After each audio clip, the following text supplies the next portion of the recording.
Good evening, ladies and gentlemen. This is Harry Buppet. Welcome back to the second quarterfinals of the Hairy Bash tournament. The very first Hairy Bash tournament for this year, but definitely not the last. And I mean, we saw a great series of games between Sage and Demilove.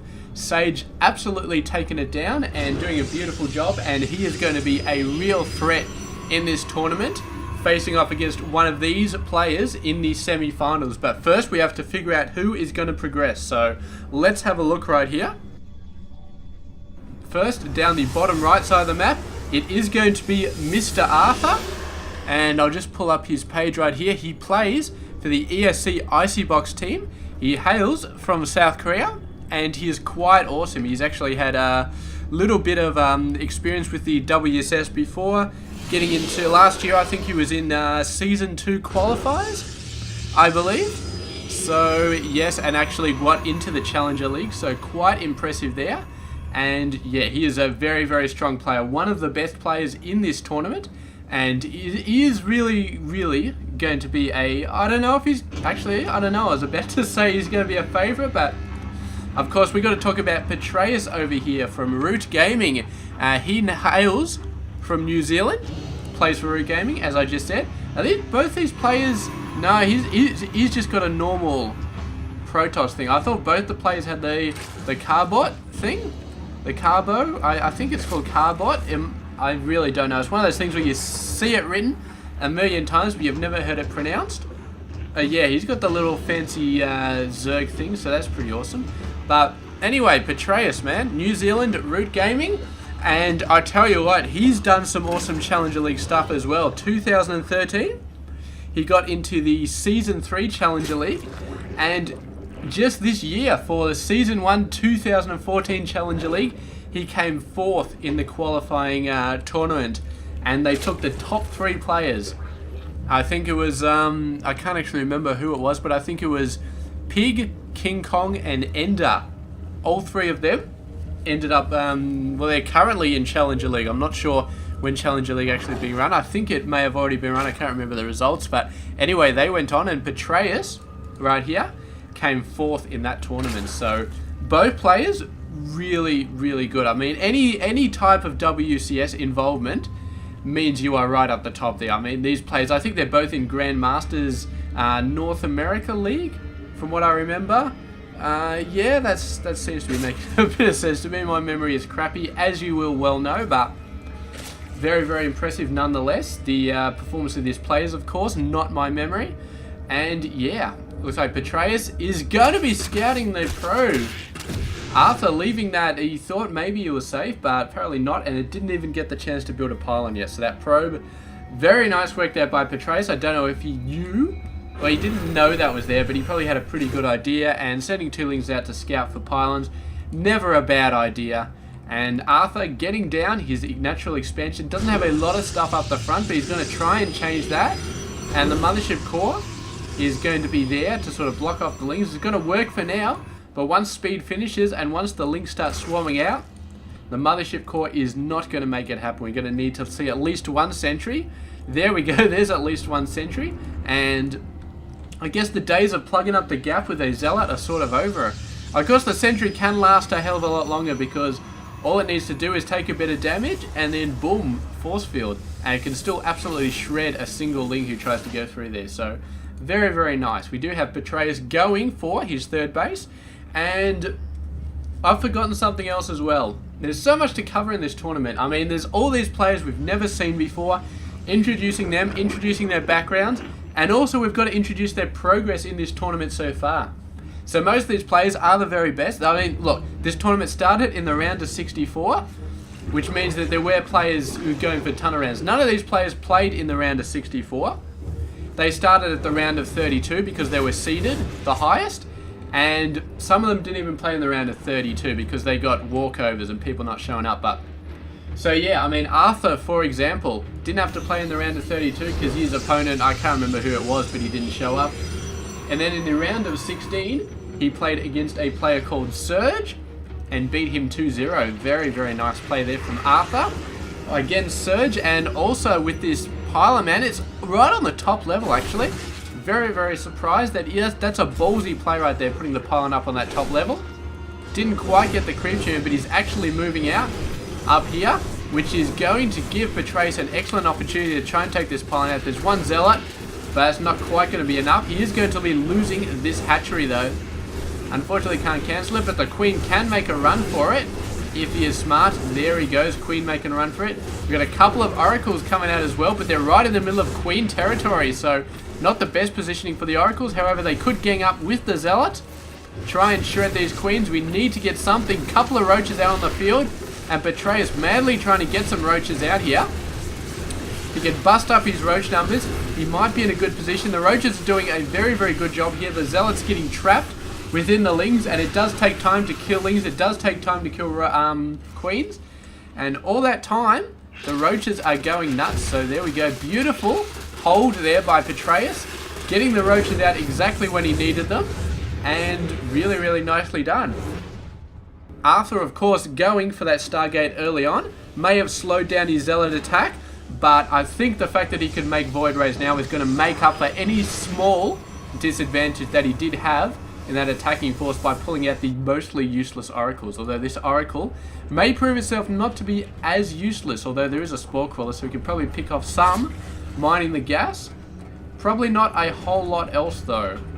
So we'll see exactly what that Oracle goes up to. We'll keep it selected.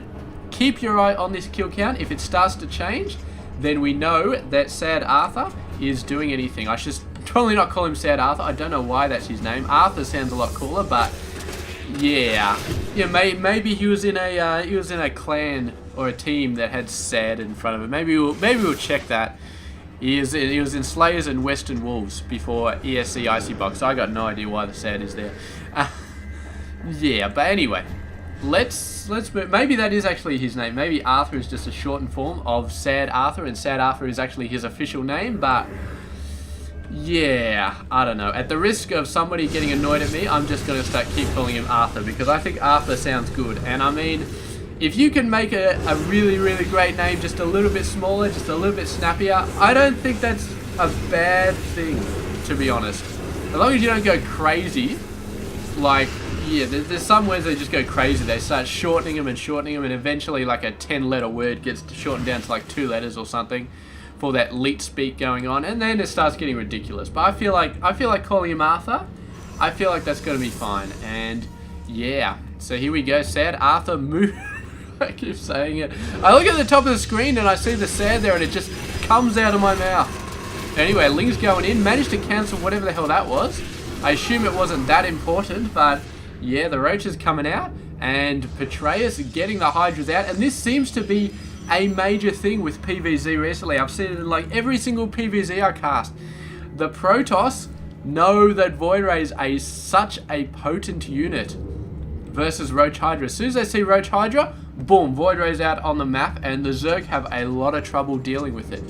Quite a bit. The Hydra's coming out here, but even then, 4 Void Rays versus 7 Hydras, I would not bet on the Hydras to win that. I would bet on the Void Rays to win that. And you know this, if you've been watching my Daily Masters, previous games, even the previous set between Sage and Demilove, we covered it then. Void Rays are really getting up there against Hydras. It sounds like it shouldn't be, but it is. So yes, it's going to be the question of what Petraeus can do to deal with these Void Rays, and I just do not know, man. What is the answer? We've said in the past that mutas are a definite possibility for dealing with Void Rays. Mutas are quite expensive though, and I don't think they're a direct counter. If you have a very large swarm of them, maybe they just... Because the problem is Void Rays have so much health, and if you have like 10 mutas and versus about 6 Void Rays, I think the mutas would take quite a long time to kill the Void Rays, and you'd take so much muta damage. But if you get up to 20, 25 mutas, they would start shredding the Void Rays pretty fast, and then I think you would probably be okay. You'd have like safety in numbers, and maybe it would be working. But we do have a bunch of Infestors coming out, and this is potentially going to be an answer as well, because I've seen this myself in 4v4 play. You know, in 4v4 when you go Protoss, you love to max up a ton of Void Rays, just get a massive Void Ray army. Why isn't follow mode working? Control Shift F. I think I overrode that actually for my frame rate. No, that's Control Alt F. I don't know why follow mode isn't working. Oh, it's just annoying as hell. Whatever, we're just gonna go for it. So anyway, bunch of Phoenix coming out. Ton of Corruptors actually going nuts on the Hydras. There is a very, very nice fungal on the Phoenix. Gonna keep fungling them, and yeah, get some good fungals up on the Void Rays. Will be absolutely phenomenal. That's what I was going to say before. Fungals on the Void Rays can really, really start to suck down their health. You keep him in the one position, but sad Arthur, it doesn't look like he's going to have any of it right here. It looks like he's going to go nuts, and the Phoenix are doing a great job of lifting everything up. Infested Terrans going down, and the Hydras coming out are starting to do some major Void Ray damage. The Hydras just taking these forces a little bit by surprise, getting right under them. And Arthur was not in a very good position to turn around and counter them. The Phoenix were not picking those Hydras up. They may have been fungal, they may have just not been paying attention, and in the end, all of the Void Rays do go down with some help by the Hydras, helped by the Infested Terrans. The Phoenix are still sort of in control, but more Infestors coming out constantly, more Queens coming out to try and hit back at the Phoenix Force. And they are looking a bit all over the place right now. So all Petraeus needs to do is keep getting the Infestors out, keep getting the Hydras out, and the Phoenix, man, they can keep whittling back the army, but they've got no capability to destroy buildings, and their capability to take out the workers is really not all that good considering how much of a great job Petraeus is doing in putting the Spore Crawlers down. So they're good versus the army, they're not good versus much of anything else, although there's a nice opportunity to take out some gas mining workers over here, and it looks like that's exactly what they're going to do. They just need to take out the Queen, take out the Hydra. Boom, this base is yeah, Arthur actually choosing to fall back there, and I gotta be honest, I'm not surprised with all of these Lings coming in. The Lings he can probably deal with, the Hydra's not so much. He's going to need to lift these up, but a nice fungal here could stop Arthur from dealing with the Hydralisks. Unfortunately, the Infestors going down first. Arthur choosing to target them first, and then lifting up the Hydras, and the Hydras go down so fast. You've got to remember the advantage of using Phoenix to deal with Hydras is when the Hydras are in the air, their damage is completely down the toilet. Queen's trying to transfuse the Hydras, not really working, and it looks like the Roaches and the Lings have done an excellent job at whittling the worker numbers down there. You can see 74 under 48. I'm sure Arthur was a lot higher in the worker count, but those Lings did a fantastic job, and of course he had to focus on the Hydras first, deal with them, before he could really get onto all of the Lings and all of the Roaches. But the Queen's even coming over. I don't know whether this is an all-in for Petraeus or whether he just got a crap load of Queens. I think he's just got a crap load of Queens, 8 total at the moment. And the Queens, I mean, they're really doing what the Hydras could not. They're providing really good anti-air DPS that does not go away in 2 seconds. Look at the Hydras just get shredded. The Queens do not get shredded. They last for quite a while. And when a Phoenix is busy holding up the Queens, all the other Phoenix have to be doing the damage, and Queens have a lot of health. They got quite a lot of health. I think they've got additional armor as well compared to the Hydras. They're bulky. I mean, they take a lot of damage, and that's exactly what Petraeus needs at this point to try and keep his army going. He does not want an army which just falls apart as soon as the damage starts going on it. He wants an army which will be around for a long time and buys him the time to actually do the damage that he needs. Now, the Phoenix army has got massive. He's doing a pretty good job at keeping down the Void Ray numbers, though. And now he's been going at the bases, man. He's forced Arthur down to 2 bases with this pressure that he's been putting on. And Arthur is, the Void Ray tactic is such beloved by Protoss players versus the Zerg, has been so effective as of late, is being forced back as a combination of Queens, Infestors, and just continued Hydralist pressure. Really doing a good job. You see the Queens are at the front, and Arthur going straight for the Queens, which actually leaves the Hydralist time to do the damage. So, I don't know, maybe it's a mistake to be lifting up the Queens. Maybe Arthur should just be completely ignoring the Queens, going for the Infestors first, and then going for the Hydras second. Ignore the Queens. I mean, the Queens do damage, but I don't think they do as much damage as the Hydralists. I think the Hydras are definitely the priority target, and you can take them out a lot quicker, but the Queens do tend to be in the front of the army, as weird as that sounds, because they're actually slower. But nice fungal, only catching 2 of them, but another fungal catches a few more, and the Hydra's getting in range. really knocking the Phoenix down.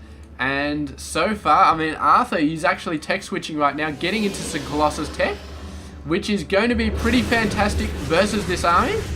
Not really much that the Infestors can do right here to deal with the Colossus. I don't think he's got Neural Parasite researched. So yeah, not going to be able to do much there. And the Hydras are just going to get owned by the Colossus. So beautiful stuff. Oh, a Fungal on the first Colossus. Gets it into range. Another Fungal on the second Colossus.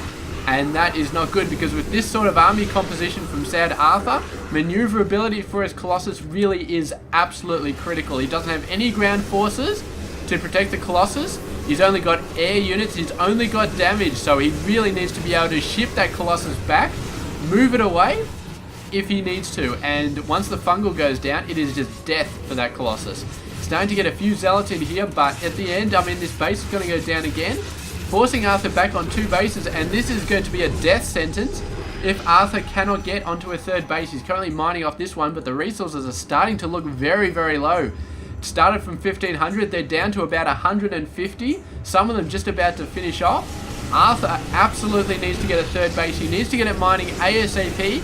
He's at the point where he can barely even afford to get that Nexus going right now. His income is 700 per minute versus Petraeus's 1,800 per minute. And I think Arthur is probably going down right here. He's getting the Nexus down, and this can allow him to sort of stumble on for another couple of minutes, but he's got to make sure it stays up. And if he can do that, then maybe he can get back into the game, but I don't like his chances. Look at how strong Petraeus is. There's got like a ton of Infestors, a ton of Hydras. He's got some Roaches in there for some help as well. He's even got some Vipers to deal with the Colossus. He's got everything he needs. And I don't see Arthur holding this off. He's got a nice position with some force fields, but the Viper's destroying 2 Colossus. About to destroy the 3rd one, and Arthur's just like, you know what, that's GG, man. Too harsh there, just totally crushing Arthur's spirit when he yanked those 2 Colossus in. And I do not blame Arthur from GGing right there. So there we go.